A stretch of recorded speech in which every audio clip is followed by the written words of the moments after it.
Welcome to Little Known Black History Facts. Please like, share, and subscribe to the channel. The Kissing Case of 1958. How a kiss on the cheek changed the lives of two young boys. Made this one too goddamn. To you and I, a kiss on the cheek may sound sweet.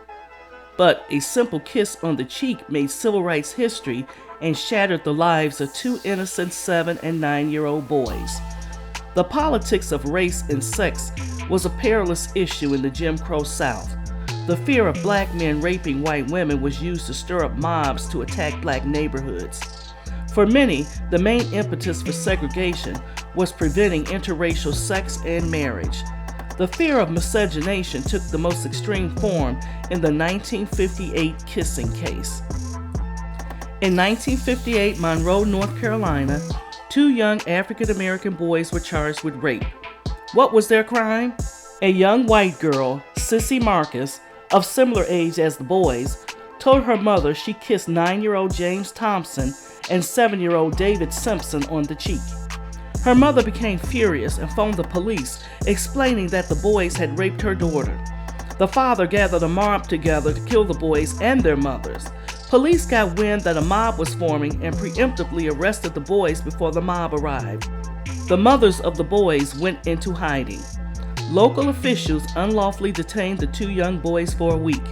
They refused to allow their parents visitations and refused to allow legal counsel. In an attempt to extract a confession, the police beat both the boys and threatened them with further injury. After spending 3 months in jail, juvenile judge Hampton Price charged and convicted the boys of molestation. Both boys were sentenced to reform school until the age of 21. The town looked to the only man that could save the boys. He was the local head of the NAACP, Robert Williams. After stopping the KKK terrorism by having armed black guards patrol the black neighborhood, he began the campaign to free the boys. The NAACP became Williams' first avenue for resolution. When the state and national office was contacted to intervene, however, neither wanted to get involved. The NAACP had a strict policy not to get involved in sex cases. The apathy of the NAACP did not stop John Thompson's mother. She contacted some family in New York City and got the first national coverage for the case. The November 3rd edition of the New York Post covered the case. Robert Williams also contacted newspapers and television outlets. It was his connections with the socialist network of newspapers that produced the most significant results. After a photograph of the boys showing them with bruising appeared, an international outcry ensued. Demonstrations broke out all over the United States. Demonstrators protested outside embassies in London first, followed by protests in Rome, Paris, and Rotterdam. The Socialist Party used the case to show that American democracy was not inclusive of all its citizens.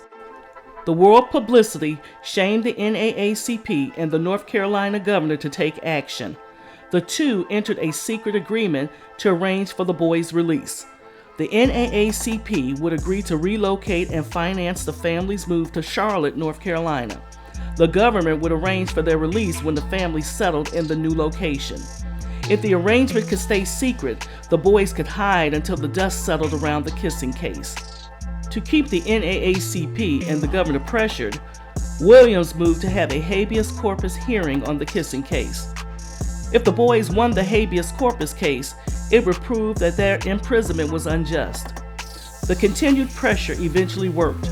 On February 13, 1959, North Carolina Governor Luther H. Hodges finally granted clemency to the boys. They were released from the reformatory after they had been held there for 3 months. The boys were quietly released back into the custody of their mothers in Charlotte. No one is exactly sure what caused the release. Some say that Eleanor Roosevelt convinced President Eisenhower to pressure the governor. Neither the governor nor other authorities in Monroe ever officially apologized to the boys or to their families. Until next time, if you like little-known history facts as I do, please like, share, comment, and subscribe to the channel. Press the bell to be notified of future uploads. Thank you for watching.